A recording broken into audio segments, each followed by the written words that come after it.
itong mensahe, Valentine. Siguro po, sa pamamagitan sa pagsaguhin niyo po ng program at sa pagkanta po ng ating awit, sana po dito natin ang tunay na katuturan ng ating pagkanta. Bakit po tayo bilang sa Pilipino ay umahawit ng pagkakawit? Dahil ba may laban sa Pacquiao? Sa tingin ko po, hindi.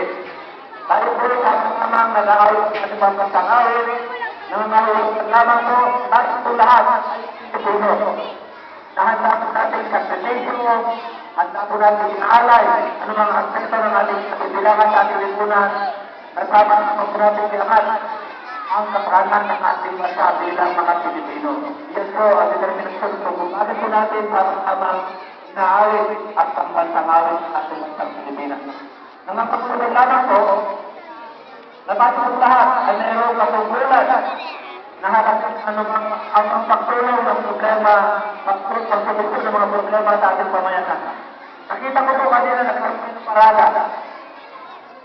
Sa ayaw po ng ating mga anak ngayon at sa presentasyon po ng ating pagsalugan sa programa, siguro po yung ating tinaanan ay matasabi ito ang barangay natin.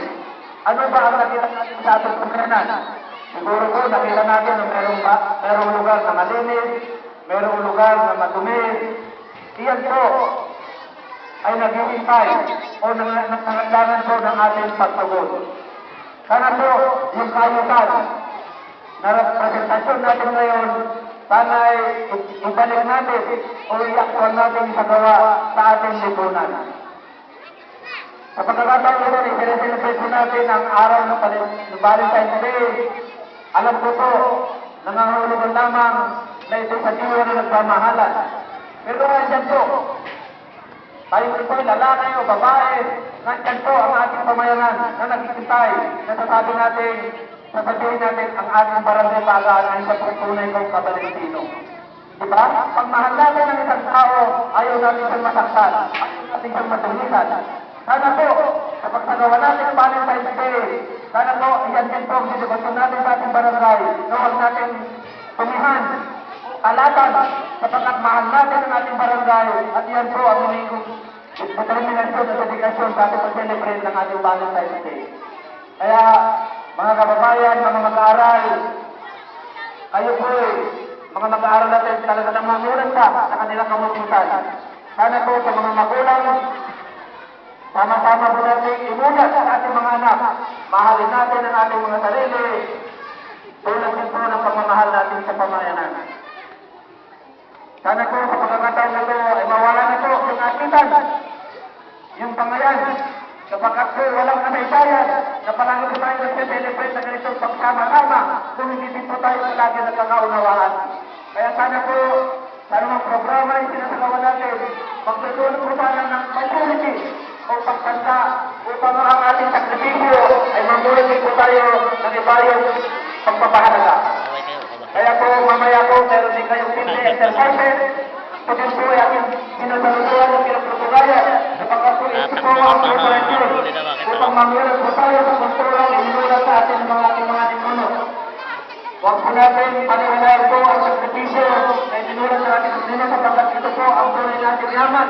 Madadala ko ito kay Joy. Madadala mo? Bigyan ng natuturan upang ang pulsasyon po ng ating hinaharap ay patuloy po mga mayali para sa ating mga kabataan. Kaya po, pagkakasabi po, sa alam po ng ating tanggapan, sinahabot ko po ang tunay kong pakikisa. Sa numang depende... Pare, ba't magkakatago ka? Sapagkat po, ito po inaamit po ito na institusyon. Kaya kinatago. Ang tunay na yaman ito po sa barangay. Parang dito. Kaya sinasabi ko po ang ating pagkilala, pagpupugay sa mga tingyan na nandito, na sana po patuloy ko nila ang tanggol. Ang sistema po ng tamang pagpapagod sa pagpapagod ito po sa ating pamayanan. Sapagkat ang edukasyon lamang po ang siyang tanglaw o direksyon ng tunay na kaunlaran sa ating pamayanan. Tuloy po sa ating muling pagkakataon, ako po yung mag-donate ng 2,000 pesos. Ano po? Siyempre po sa ating programa at kalinahanap po ng ating panulan. Kaya sa pagkakataon po ito, pagkatapos po natin sa isay, pagkatapos po ang oras para sa atin, ayaw po na kayo iwanan at talaga po kinakailangan sa pagkakataon. meron pa pong obligasyon sa ating pamayanan, sa ating pamayanan, dapat po pong harapin. Muli po, pinabot po ang tunay yung pakikita sa programa po ng Bakahan Elementary School. Mabuhay tayo lahat.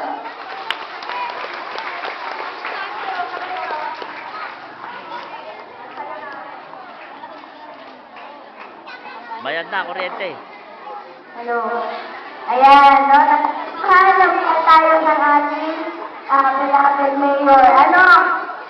May pahakot pa, pabas ko. Okay, palakpak natin ng ating beloved mayor. Ayan, di ba? Siguro naman naintindihan ninyo ang magagandang mensahe ng ating beloved mayor. Naintindihan mo mga bata? Bakit tatago ka? Dali ah.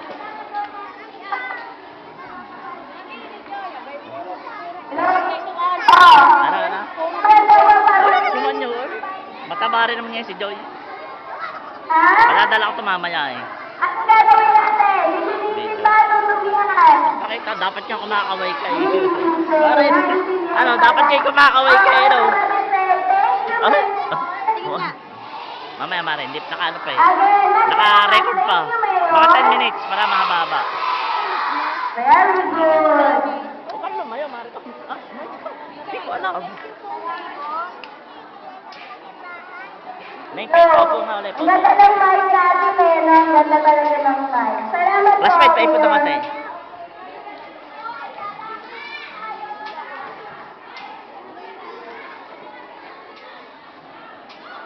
Hello. Ayan, nagwe-wing na ang mic natin. Okay, ngayon naman ay dadako na tayo sa pinakaabangan ng ating mga magulang. Ano, nakikita ko dito ang suporta ng mga magulang. Maraming salamat. Ngayon ay makikita na natin ang ating mga nagagandahan at nagwagwapuhang mga bata, ating mga candidates para sa ating search for Mr. and Miss Valentine. Mga bata, game na ba kayo? Talaga. Game na kayo? Handa na kayo umakyat sa stage? Ay, humina. Handa na kayo umakyat sa stage? Ayan, magpapakilala kayo isa-isa ha. Kayo magre-represent ng inyong mga grade. Hi, mga grade level. Kakaway kayo ha, kakaway. Magpapakilala. May music. Kailangan natin may music. Aba, may nagtataklog na ng pahinga. Okay, sisimulan natin ang pagpapakilala